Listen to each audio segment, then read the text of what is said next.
Hello, welcome to another one of our NASCO live webinars. Thank you so much for joining us today as we continue this series of exploring different topics that NASCO has been working with partners to develop and share. And I'm really excited for all of you who are able to join us live today so that you know we do have the ability to kind of write in some questions, and you can do so on your laptops, kind of on the side docking there. Please do type in any and all questions that you may have. Today, of course, we will be covering social and emotional learning and specifically looking at some kits that we at NASCO have recently developed in order to help classroom teachers and students really think more deeply about their social emotional learning. Many teachers have been doing an amazing job with social emotional learning, even if you don't always call it that. It's been ingrained in what many teachers are doing, but some it's a new journey and looking for different ways to ingrain it into classroom activities that you're already doing to make sure that you hit the standards that you need to hit, because certainly there are only so many minutes in a day and there are so many skills and lessons that you're trying to fit in to really enrich our students' lives that it can be hard to get it all in.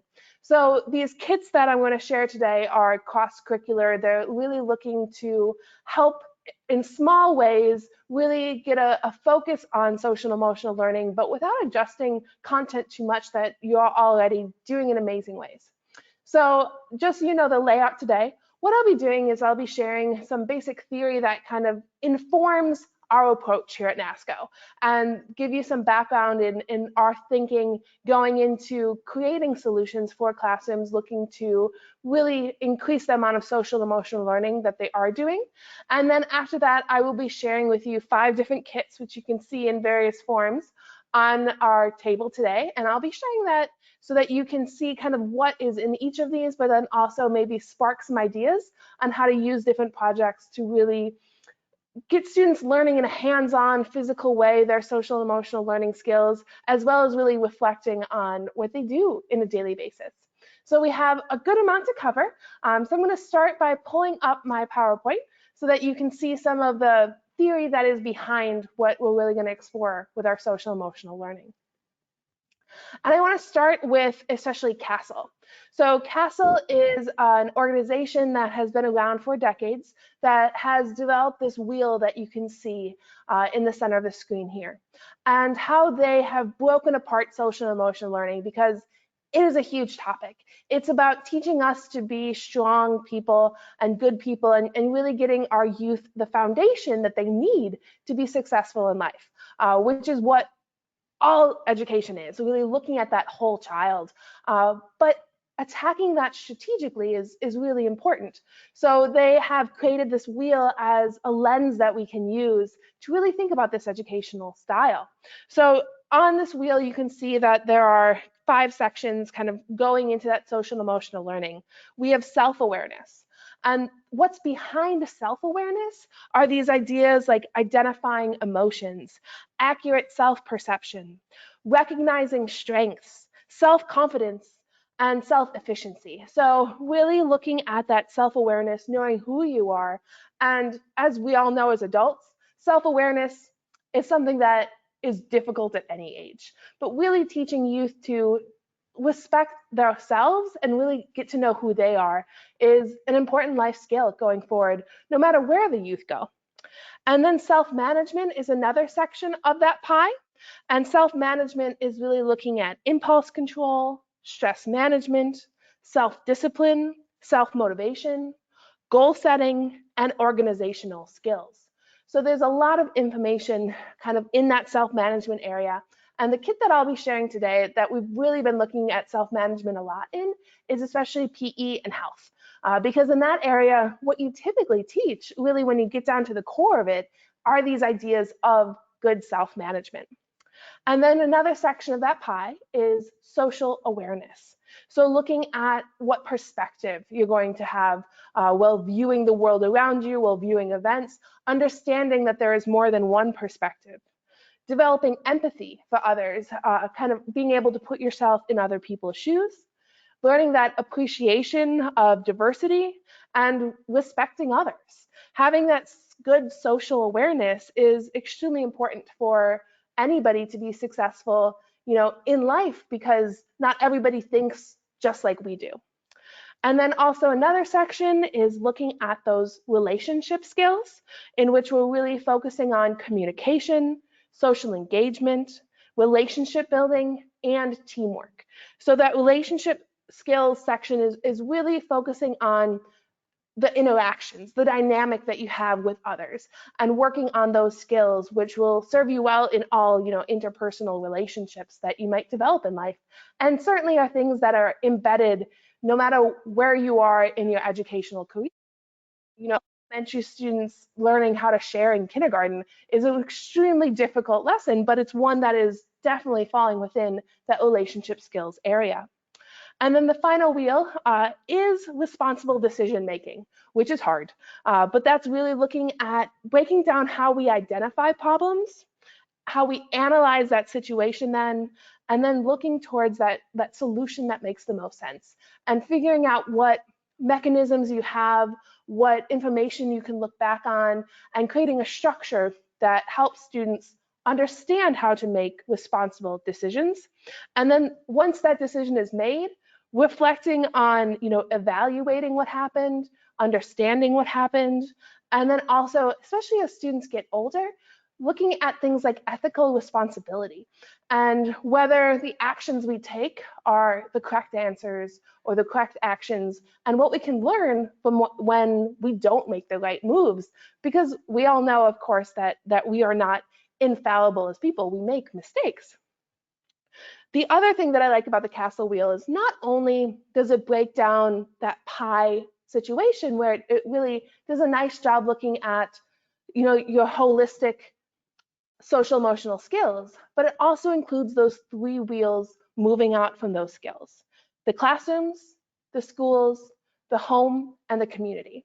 Because when we are talking about a good self-image, when we're talking about strong social emotional learning, emotional intelligence, all of those things can't just be built in a classroom when you have an SEL class period, or if you're going to, weave it into your normal classroom with different techniques. But if you start school at 8 a.m. and leave at 3 p.m., you don't become that full person, have that whole child education. You need involvement when they're on the school playground as well, or in the cafeteria, or at home and in the larger community, in order to really have them embrace that social emotional learning skills. Now, the other acronym that you can see next to that castle wheel is the word SAFE. And I like SAFE as an acronym because it tells us how we can approach our social emotional learning. And what SAFE stands for is sequenced, active, focused, and explicit. Again, that's sequenced, active, focused, and explicit. And now I'll kind of break down what each of those words mean, because on their own, you're like, okay, great. So the S in SAFE for sequenced means that you have a purposely curated, connected, and coordinated set of activities that you're looking to foster a certain skill and development. So maybe with sequenced, you're going to focus on one area of SEL at a time. You're going to really focus, for a month on self-awareness. And then the next month, you're going to move on to self-management, and really kind of in a sequenced manner, a really purposeful manner, hit each and every one of those areas. The A stands for active, meaning that it's one thing if I'm talking at you all right now, right? That's one of the downfalls of the webinar, is that I can't have this conversation. But with social emotional learning especially, it's absolutely necessary to make this a conversation, because you can tell students until you're blue in the face how they should behave in certain situations. But the reality is of trying that out, of getting their opinion, of kind of testing those skills in safe ways, is extremely important, because without their active participation, then those social emotional learning lessons won't be as effective. The F for SAFE stands for focused. So really focusing on SEL. If you are going to ingrain it into your PE health class, if you're going to work on it in your art class, your literacy time, your social studies time, all of that good social emotional learning comes through. Without a doubt, it's there. But you also want to make sure that you are focusing on it. You can't just say, this lesson absolutely has some SEL, check mark. You want to make sure that the students knows it's there as well, that they recognize that they're doing some reflections, or they recognize that they are looking at their self-awareness and self-management, and kind of bringing that to the forefront of those lessons, giving your lessons a little bit time to breathe so that students are really looking at that social emotional awareness as well. And then the last letter, that E, is explicit. And it kind of gets to that same point, right? Where you are targeting those emotional skills. You are targeting specific social skills so that students are gaining real world experience with this purposeful effort that you have on focusing on the idea of responsible decision making, which is what one of our kits does, or when they're really looking at self-management, which is what another kit does, and really kind of focusing on certain emotions, whether it's sometimes you feel frustrated or sometimes you feel happy, and what is the correlation in between those various times. So I like SAFE because it really makes us think about what makes good SEL. And again, that's sequenced, active, focused, and explicit. So that's a strong acronym that we've used here. And then to my next slide, kind of getting to the idea of reflections. So if you look at this slide, it's especially, I pulled this diagram off of a website, which you can see at the bottom, from the UK, which is why practice isn't spelt wrong, it's just spelt differently. But I like this, even though it's specifically about the pedagogy of teaching, because it's a simple diagram of reflection in action. But instead of teach, you can even have that be learn. You can have that be, a specific skill that you're teaching. But diagramming reflection is difficult and challenging. So I like these three simple boxes, right? So reflection in action means that as you are doing the task, as you are participating, you are taking a moment, pausing to self-assess and reflect, consider on whether or not you are taking the best course of action. If you are a student who's being assigned to take a moment and do a reflection in action, that could be about working on, a science project and thinking about, am I approaching this problem in a way that makes sense? Am I paying attention right now? Is there something else I should look at? And then really think about what those other options might be. Like maybe I should pay better attention, or maybe I should look again at my hypothesis because I just went on this tangent and it got really exciting, but I'm not really focusing on the problem anymore. And then putting those considerations actually into practice and following what that reflection tells you. And then it's part of this kind of endless cycle. You don't just have to reflect in action once, but if you get good at kind of purposely pausing in the moment and reflecting on what you're doing and doing it purposely multiple times, it becomes almost a gut reaction, which is why I like this diagram, because once you get used to reflecting, it happens so quickly that you don't necessarily pause to think about the steps. So thinking about that self-assessment, that consideration, and then putting it into practice and using that feedback loop multiple times is a great way to use reflection in action.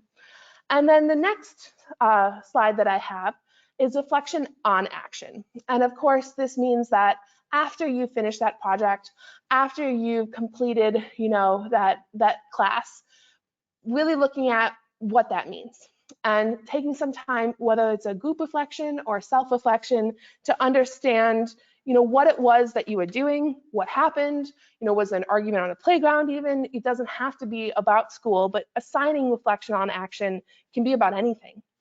Really looking at your feelings, were there a disagreement, or were you frustrated with an assignment and then that impacted, what you were able to do with that evaluation stage.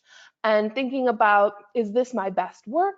And being self-critical and having that self-assessment helps with both that self-awareness and that self-management, and really using reflection in that way can have those ideas kind of bubble forward. And then from that evaluation stage, really thinking critically about your analysis and analyzing what it was about your experience or your actions that led to the outcome you had, whether it was a great outcome or the outcome that you hadn't quite hoped for. And then moving on from there, reflecting on what it is that you can do to improve, to make it better. Or if you'd had a great outcome, if you dedicated yourself to this project and it went really well and your students did well, then how do you replicate that? How do you do it again? And how do you kind of tap into those ideas? And then from there, you build that action plan, right? How do I do this again? Or how do I do this better?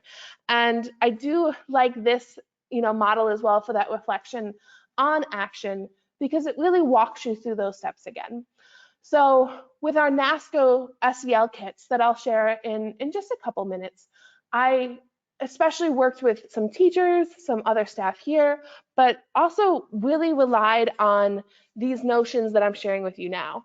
In many of the lesson plans that NASCO has been putting out that have SEL logos on them, for example, we have social emotional learning power-ups is what we call them, but they're often lesson plans that revolve reflection in action and reflection on action across curricular areas. So we have science lessons, we have art lessons, we have PE lessons, we have family consumer science lessons, we have lesson plans in numerous areas available on our website, and all of them include some form of reflection.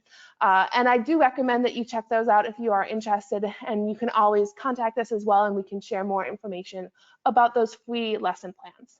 But now I want to share with you some of the kits that we've created so that you can see some ideas that we had kind of coming from what the practices in many classrooms that we talked to, but then also worked with here in staff as well. And I'm going to start with our SEL Reflections Middle School Journal Kit, which you can see there and is purposely a really affordable price point and a student kit. And then I'm going to show you this product on our overhead camera as well. So you can see this kit has 3 different components to it. We have our journal here, which is a nice journal that isn't going to let you bleed through, that can be a multimedia journal, because we designed this kit to be used in an art room or in a classroom. And so we have our journal here. We have a set of Jelly Roll pens, because especially if this is in an art room, it is a good solution to have some more fun art products. And who doesn't love a good gel pen? And this is a fantastic gel pen that has a really nice tip to it. You can see on the journal that I doodled on the cover that it didn't really skip in color, that it really had a wonderful view to it. And you can use these journal prompts then in various ways. Our kind of requirements, if you did want to pack this up and send it directly to your students, is really about filling a page. And once you fill that page, whether it's through a drawing and interpretation of it, or if you have an entire, you use this in a language arts class and you're going to have a page of writing. Since I am less of an artistic person, more of a doodler, I did fill my page with writing. And you can have various ways that you use prompts. So moving through the self-awareness area, I started with, what is my favorite memory? And thinking about that time of self-reflection and digging into, how it is that our memories shape who we are, filled out a page of text. And there's numerous ways that you can grade or assign something like this. The reality is that as humans, especially when we're talking about our social and emotional learning, we don't always like to share, our deepest thoughts or the things that really will help us get to the core of our emotional journey. So what we end up doing then is editing and censoring ourselves. So if you wanted to assign this as a social emotional learning activity, especially, maybe it's by participation. You filled that page, you didn't fill that page.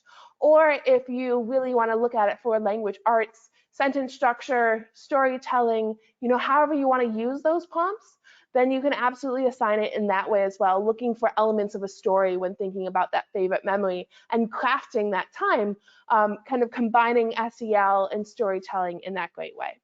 So lots of prompts, lots of different ways to fill those pages, and a different way to interpret it too, because maybe your favorite memory, if you're in an art class, becomes an artistic depiction of the place where it happened or the people who you are with, and using different artistic techniques, assigning that different prompt accordingly to get students exercising those skills that they need to exhibit, while also thinking really hard about some specific and focused SEL questions. So that is our SEL journal prompts kit. So that is, we typically call it kind of a middle school kit, but ultimately it can be leveled up or down depending on how you kind of read those assignments. So by all means, know that it is a very flexible kit in that way, especially.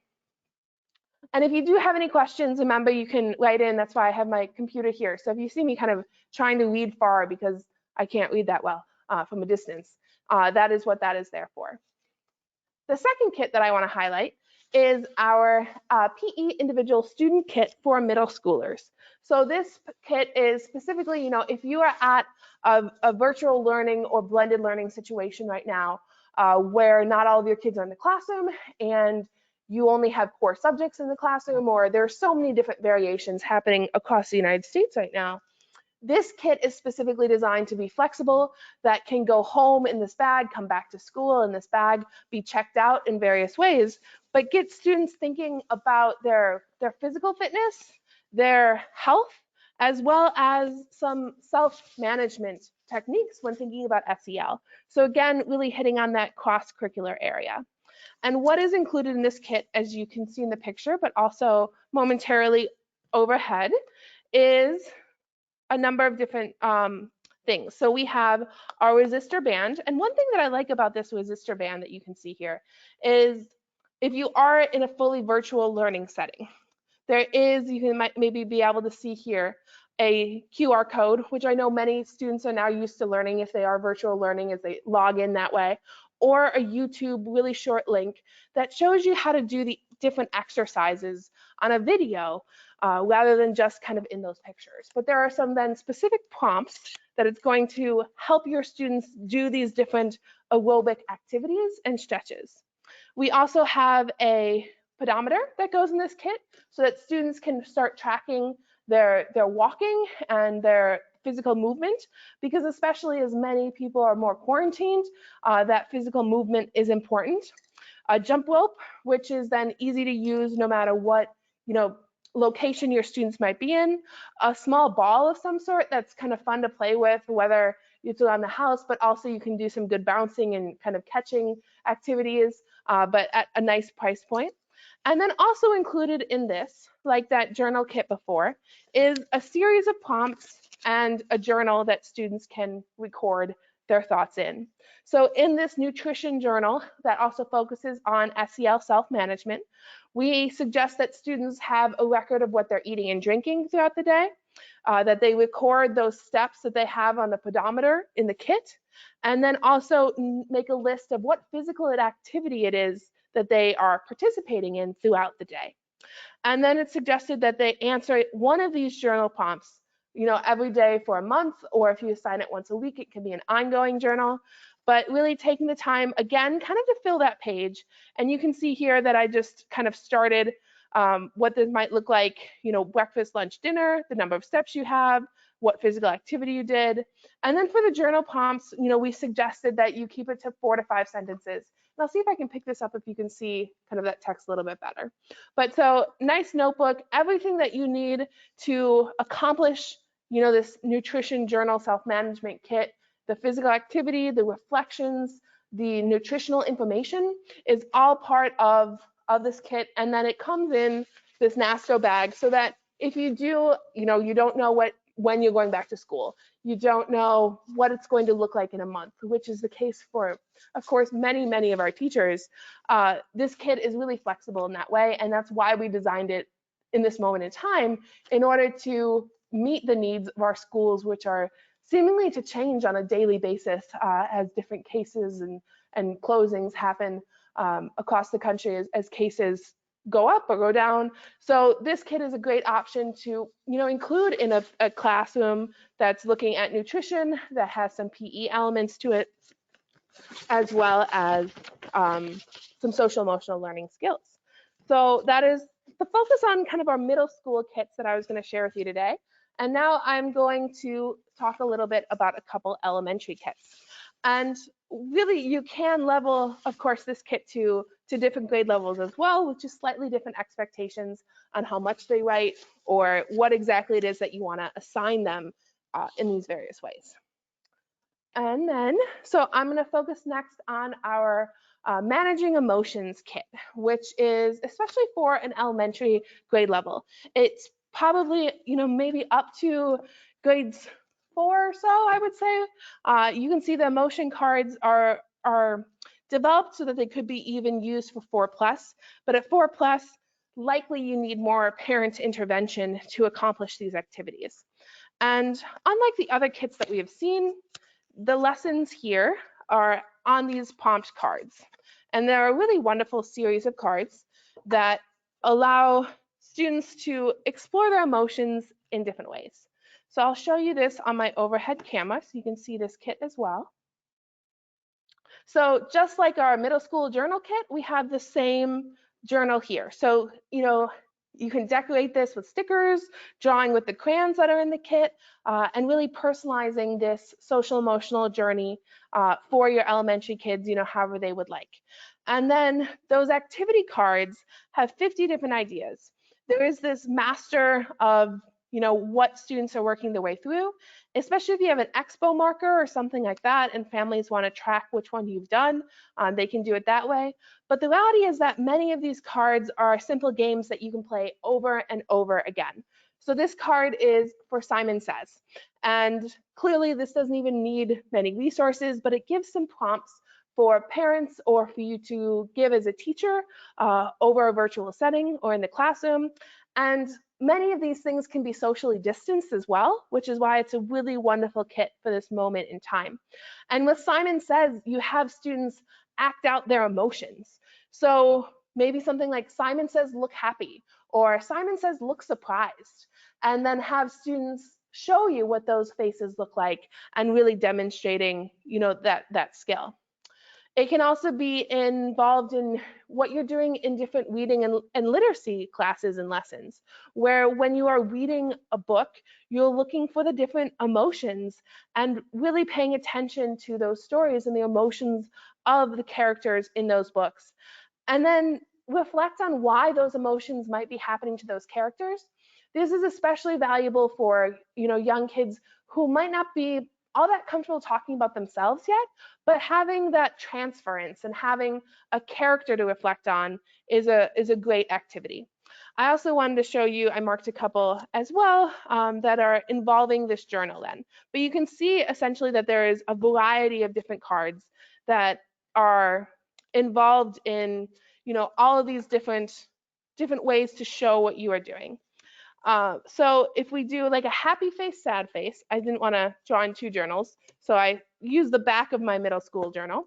And rather than using a paper plate, if not all your students have access to things like paper plates at home, or you want to keep it contained so that they can reflect on using the same journal again, is one of the reasons that we have the journal. So for the happy face, sad face experience, what you can do is, have your students draw that happy face and sad face. I used my crayons. I just drew, quick faces, but they can be as detailed as your students might like. And what you want to do is, use different sentences and scenarios and have students point to, when this made me feel, this event made me feel what? And you can be like happy or sad. And again, having them point to it means that if you are in a virtual setting, then Zoom isn't, just a number of voices yelling out at you, but rather kind of this silent, movement back and forth over your happy face or your sad face. So looking at those emotions and reflecting on what you feel like in that way. There's also ways where you can draw different facial expressions. So again, using my crayon, I just used all black crayon, but of course you can get as creative as you might want with this. And really having your students, look at these cards and look at these faces and then take turns guessing what emotion might be being displayed and trying to read those facial expressions and emotions, especially for younger elementary students, is a great exercise. And then you can power this up in different ways. So if you are in a higher elementary level class and you want to involve this activity, what you can do then is connect it to a story and think again about some of those literacy elements and what makes a good story, what might make somebody feel this way, and then kind of craft that larger story there. So that would be something like the facing of the emotion cards. And then there's also this activity that I kind of love for any age, which is about facing our fears. And it's really hard to think about and to share what you're afraid of. So I'm actually afraid of spiders, which is the example that it gives on this card. So I couldn't then draw the spider. But instead I thought about, I have a nephew who's in 2nd grade who doesn't like thunderstorms. They're loud, they're scary, and facing your fears is about adapting that fear into something that is less scary.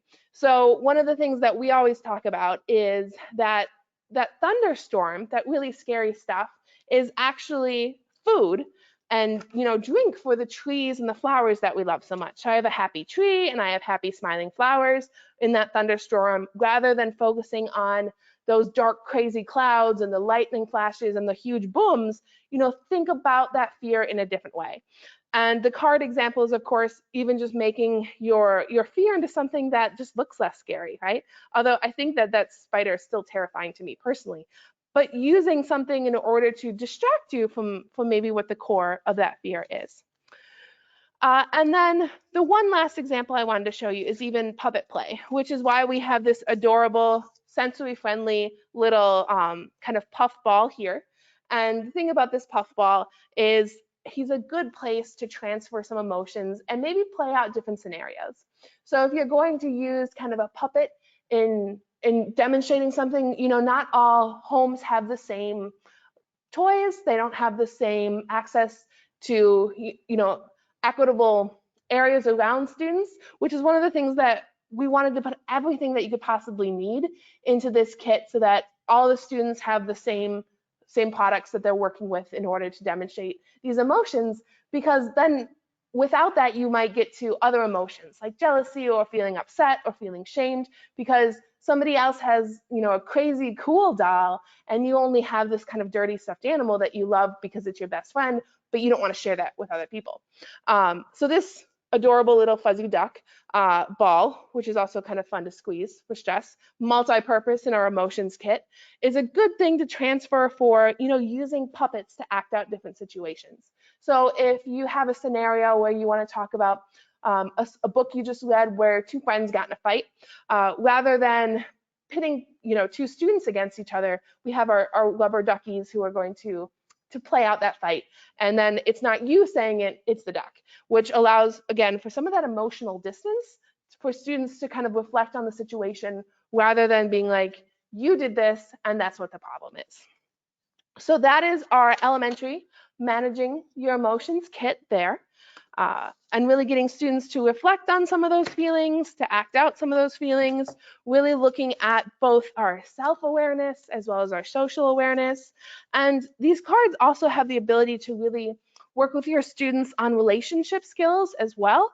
But depending on, what setting you're in, sometimes those relationship skills activities right now in our social distanced and virtual world, a little bit more challenging to work on. Okay, so now I have 2 other kits that I'm going to share with you, and these 2 kits almost work in conjunction with each other. Our responsible decision-making kit, Action and Reaction, is a kit that is currently available and is brand new for us, and really uses some literacy ideas as well as pulls in some hands-on learning kits and art and a lot of different things that really come together, I think, rather nicely. And with this kit also comes a lesson plan with different worksheets for students to work on as well. And this kit is a little bit larger, so you'll see my overhead will be a little bit more packed today as we explore this one. And that was the sound of me dragging something on my table, so I'm sorry about that sound. Okay, so I'll show you this in my overhead camera. And kind of let you see some of these kit components.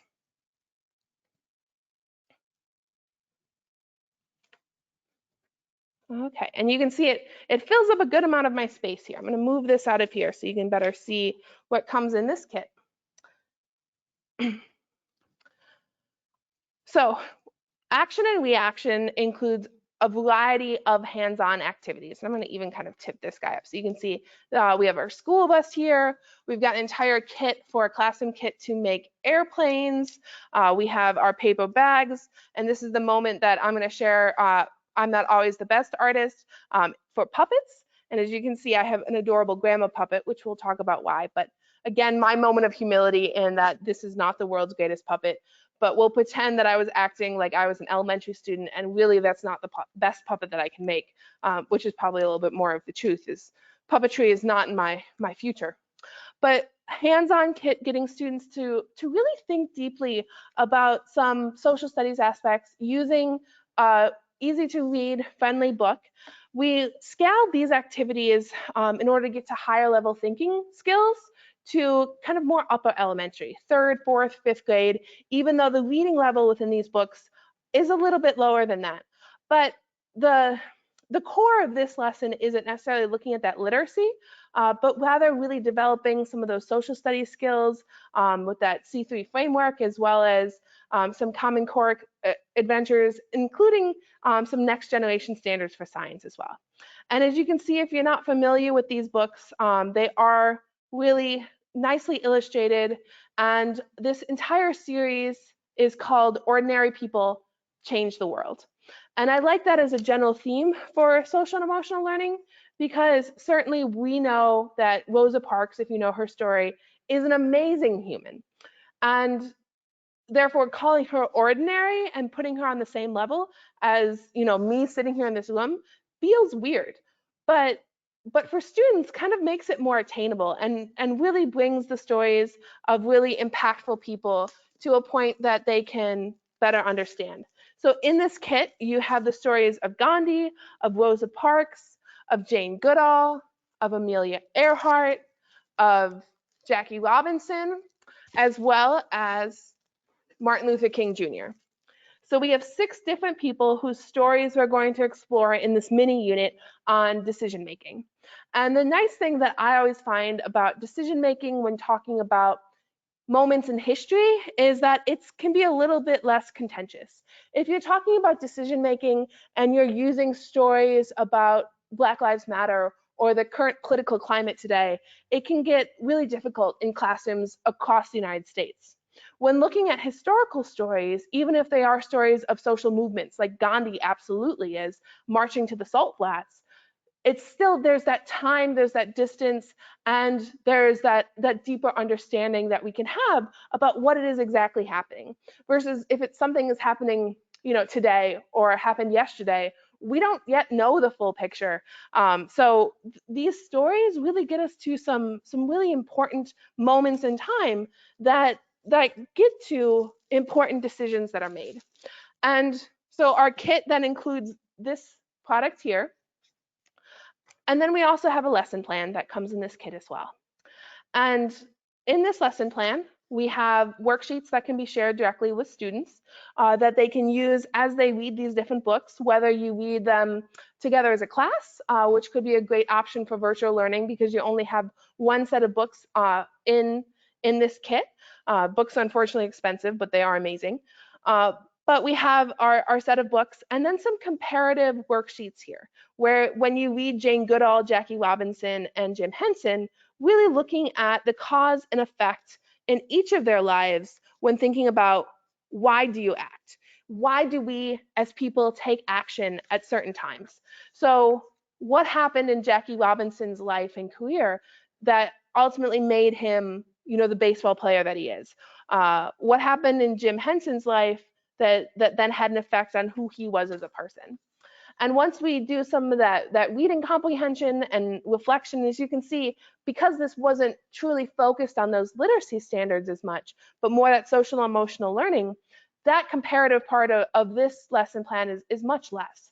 But then reflecting on, you know, why is it worth our effort to follow our dreams? Certainly when looking at the stories of those 3 people, of Jackie Robinson, Jane Goodall, and Jim Henson, we know that there are moments in their lives when it would have been easier not to follow their dreams, where it would have been easier to make a different decision. So getting students to reflect on those moments of time that shape those people is an incredibly powerful one that then hopefully they can gain lessons from and reflect further. And then the activity, the hands-on activity for this part is making a puppet. So Jim Henson, if you don't know, is the person who made puppets. And let me just pull the book out so you can see that one specifically. So Jim Henson, and of course I didn't pull that book. Jim Henson is the one who made puppeteers and like Kermit the Frog, and really changed kind of child's entertainment. And it wasn't easy, but what he really focused on was bringing joy to other people. So if you have kids looking at this activity and then making a puppet like Jim Henson did in some ways, clearly his was much better than mine, about making someone feel something. So I made this puppet into a grandma because when I was talking to my second grade nephew, I asked him, what makes him happy? And my mom was sitting there and just giving him a cookie. So grandma clearly was going to be his answer. But maybe it's a dog puppet as well, because your younger sibling loves dogs. And then you can have some fun kind of family interplay if you are in that at-home learning stage. The next part of this lesson plan is then looking at the stories of Gandhi and Martin Luther King at the same time and thinking about the question of how do you act? So both Gandhi and Martin Luther King were very much into nonviolent approaches and had massive followings and were able to make some really substantial change in the world. And looking at how their actions and how they chose their actions is really impactful for students to reflect on. What is the challenge they had, and then what is the action they decided to take? And then again, like the previous lesson plan worksheet, there's that moment for reflection. How does it feel when someone tells you that you can't do something? And that reflecting on when you can't do something, someone tells you you're not good enough, someone tells you you don't have those skills, is really important in both the stories of Gandhi and Martin Luther King Jr. in their development. Because of course, when people told them that, they didn't listen. And it's incredibly difficult to choose not to listen. And then again, because we were thinking of like a 4th, 5th grade level for this, we have some letter writing that using a website and some paper projects, looking at letters that both Gandhi and Martin Luther King Jr. actually wrote, bringing in some primary sources into this conversation as well, and then having students write their own persuasive letter about things that are happening today and being able to express how they're feeling, because certainly the political climate today impacts our youth in a great way. And then our final worksheet series that we're going to look at for this kit is looking at where do you act. So Rosa Parks and Amelia Earhart both had moments of greatness on forms of transportation. Rosa Parks is of course known for not giving up her seat on a bus, and Amelia Earhart is known for a number of flying feats, including trying to fly around the world, in which she did not make it. So we have a couple maps where students can kind of map some of the things that are happening within those books, as well as creating lists of times why was it so important that Rosa Parks didn't give up her seat. What was it about riding on a bus that was important at the time? Because many students across the United States today don't always rely on bus as a form of transportation. So recognizing what was the importance of these forms of transportation in these women's lives. And again, acting on kind of reflecting. And then this lesson plan has kind of 2 activities that come in this kit as well. And this is for a couple reasons. One, because it's kind of that final summation of everything that we've learned, but also because there's some good levels of differentiation for working with students who, if you do assign this as a unit, some might speed through some of these activities and need something to slow them down a little bit. Some might want a little bit more of a challenge, and that's where our beautiful airplane comes into play. So this gets us to that story of Amelia Earhart, and students with a kit that comes within this kit specifically are able to build themselves a plane using the directions, and it does take some time. So if you have students who are speeding in the classroom, this is a good challenge activity to give them, and has some really fun ways to get students engaged in a great kind of hands-on STEM activity. And I had a lot of fun building it. but does require glue and does also probably require some teacher intervention because there's a straight pin down here that is where you tie your rubber band to. So when using straight pins, of course, using teacher help is important. And then we also have the activity of writing a script about our school bus. So we have this playful school bus with characters inside, and then thinking about that story of Rosa Parks and thinking about, what the conversations might have been that were had about that day and were involved in where she was sitting. And one of the things that I like about this kit is when we think about writing scripts and using scripts in elementary school, it's especially important to not act like other people. But that is why something like our puppets or our objects have a good transference point, where it's not you dressing up or talking like somebody else. We are writing a script and we're using our props to tell that story, which is an important one to tell, but also then is culturally respected to the people who are actually involved in that story and their culture. And let me get that back there. So that is our historical decision-making kit, which, comes with all of those books, comes with everything that I just showed you, as well as that lesson plan to kind of help along the way. And then the final kit that I'm going to share with you is kind of a companion to this kit, looking specifically at another area of focus for our castle area. Now, the thing about this next kit is this is a sneak peek because it is not fully ready. It's not online yet. Actually, truthfully, I'm sitting here in our Nasco studio, and I took it off of our photographer, who's also a webinar lead, Andy. He's amazing. I took it off the shelf because he's about to photograph this kit. So you're getting a sneak peek to something that will be ready in the next couple of weeks and live online, but is kind of a next part of that kind of castle, looking at historical figures, looking at historical stories, using books from that same Ordinary People Change the World in order to share and understand a social awareness area. So this kit is called Understanding Others, Understanding Ourselves, and really focuses, again, on that social awareness aspect. And both of these kits, I should also mention, do come with a tote to carry kind of the things that you don't purchase every year.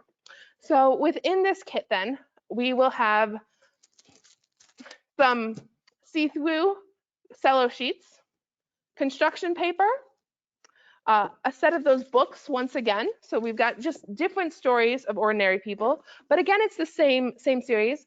This lesson plan and sheet really focuses on kind of K-2. So we purposely leveled this one down a little bit, have slightly different hands-on activities, and are more manageable social concepts, hopefully, for that lower elementary grade band. And also in this kit is some candle making and looking at Braille and even exploring different people's abilities. So this candle making kit, which I'll open, is appropriate for K-2 without a doubt. It's not actually using flames or dipping if you've been familiar with that form of candle making. I'll show you this in my overhead. But rather is part of a no flame area. So what you're going to do is you're going to use our honey sticks, and you're going to use the wicks and then wrap it in some beeswax and then end up with kind of a safe project that allows your students to make candles. And I'll talk about that connection to this kit in a second. But then there's also some really nice next gen standards alignment in here. There's additional information if you want to talk about honeybees, including some word searches and just some general nice information in this kit about how to make these candles. And I liked this candle kit especially because one of the things we talk about in our social awareness kit is leadership, and that idea of lighting and leading the way has a nice analogy and tie with this kit. And then we also talk about different people's abilities, which is why our alphabet set here, our Braille set, is a great resource. And truthfully, I didn't open it before, but it's kind of rubbery, tactile, soft, square Braille learning kits, right? So here's our F, and then that's what F looks like. So getting students to recognize that differing abilities that people have aren't always disabilities. Sometimes it's just a different ability. And reflecting on what those abilities mean in people's lives comes through in some of these stories in a great way, which I'll share as well. And then we have a perspective project in this lesson plan as well. So within the lesson plan itself, we've got some tracers that you can use to make glasses. And with those glasses, then you have the ability to hopefully change your perspective and think about perspective in the moment and changing the colors of what you're seeing to try and understand some of those other concepts. So looking then at the books, we have the story of Helen Keller in here. We've got Albert Einstein, Harriet Tubman, George Washington, as well as Sacagawea and Abraham Lincoln. So as we weave these stories through for our K-2 lesson plan here, understanding others, understanding ourselves, again, we have our standards alignment, and then we kind of, again, grouped together who we were going to compare.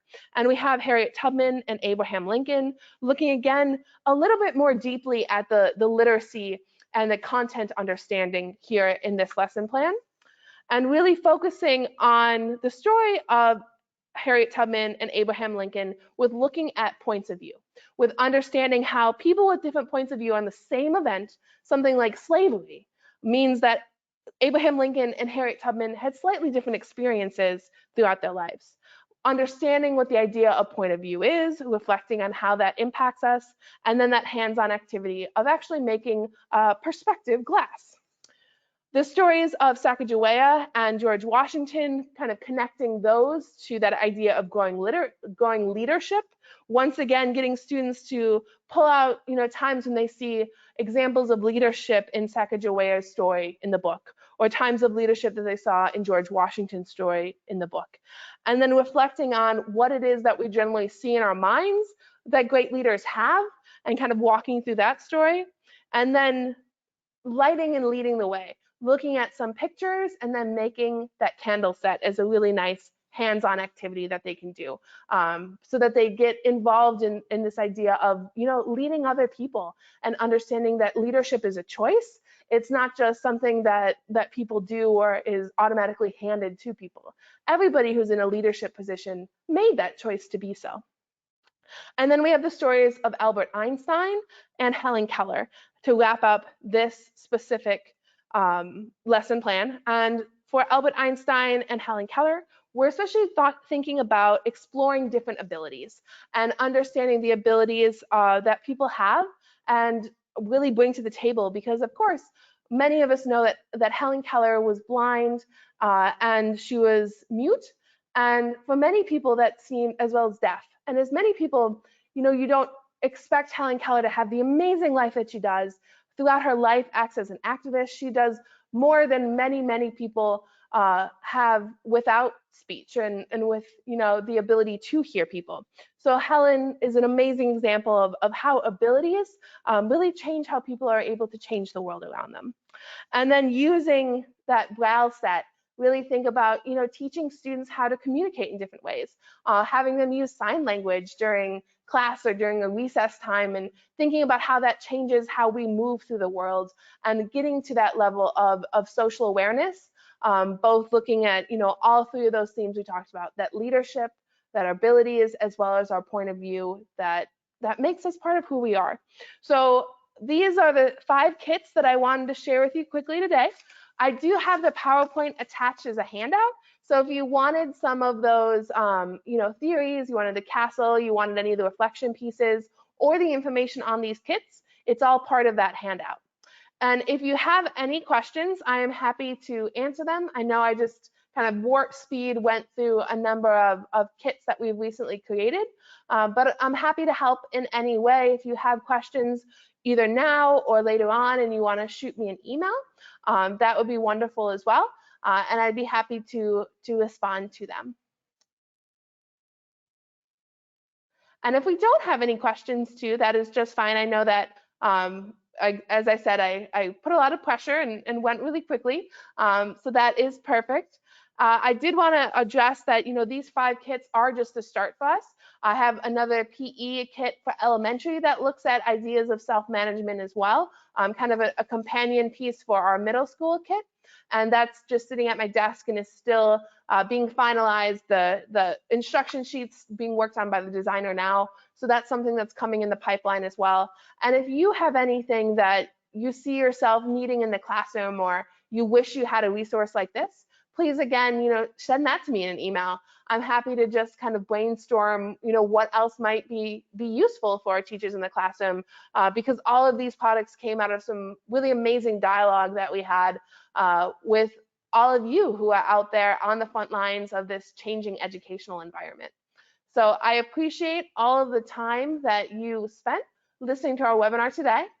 There will be an email coming out after about an hour or so, and that will have a completion certificate, so you'll get credit for watching today if you need those continuing education credits. It'll also have a survey, and we would love to hear your feedback on what you thought about our webinar series, what you think about SEL, what other webinars you would like to see. So please do fill that out and give us your thoughts.